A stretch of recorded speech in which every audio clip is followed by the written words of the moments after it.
Bonjour. Alors vous avez un sacré CV, vous êtes allé jusqu'au master valorisation et médiation des patrimoines à l'université de Montpellier. Et côté professionnel, vous avez déjà un bon nombre d'expériences à votre actif.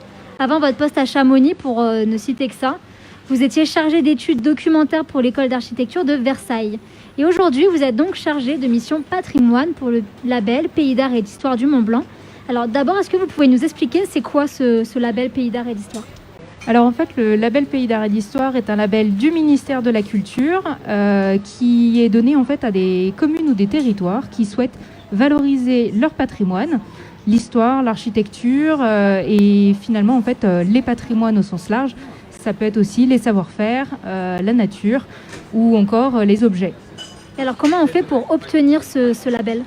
Ce label est assez long à obtenir. Il faut au moins 5 ans de travail conjoint avec le ministère de la Culture. En fait, il faut monter un dossier, tout simplement, où on va présenter le territoire au niveau géographique, historique, mais aussi au niveau de ses structures culturelles, de son patrimoine, pour montrer que les collectivités ont quelque chose à montrer et surtout souhaitent le montrer au plus grand nombre. Alors pour la 3e année consécutive, les communautés de communes du Pays du Mont-Blanc et de la vallée de Chamonix, ainsi que de très nombreux acteurs culturels du territoire, ils se sont associés pour proposer des visites commentées, des expositions, des spectacles, des conférences. Et la programmation sur le thème commun, La montagne pour tous, est regroupée dans la publication Les carnets de rendez-vous, qu'on peut consulter sur le site de la mairie pour ceux que ça intéresse. Est-ce que vous avez participé à cette programmation ? Dans quelle mesure vous choisissez les événements, les animations ?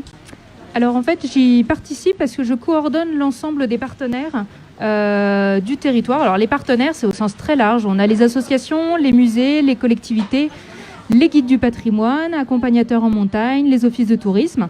Et en fait, tous les ans ou tous les 6 mois, ils nous proposent un certain nombre d'animations en lien avec cette thématique qui sont validées par un comité technique qui est représenté en fait par une personne pour chacune des 14 communes du territoire sur lequel le projet est en cours. Et donc toutes ces animations sont toujours en fait des animations qui sont nouvelles, qui n'ont pas été proposées l'année d'avant, ou même qui ont été créées exprès pour l'année. Donc on a vraiment un grand panel d'activités pour essayer de renouveler la façon dont on regarde et on voit le patrimoine. Et pourquoi c'est important pour une région comme la nôtre d'avoir ce label Pays d'art et d'histoire ? Alors en fait c'est quelque chose d'important pour les 2 communautés de communes, Vallée de Chamonix et Pays du Mont-Blanc, d'avoir ce label, parce qu'on sait que le territoire est connu pour son patrimoine naturel, pour le sport, et finalement l'histoire, l'architecture, le patrimoine est souvent, pas forcément mis de côté, mais en fait moins valorisé, moins mis en avant, alors qu'il y a un patrimoine culturel qui est assez exceptionnel aussi, autant que le patrimoine naturel.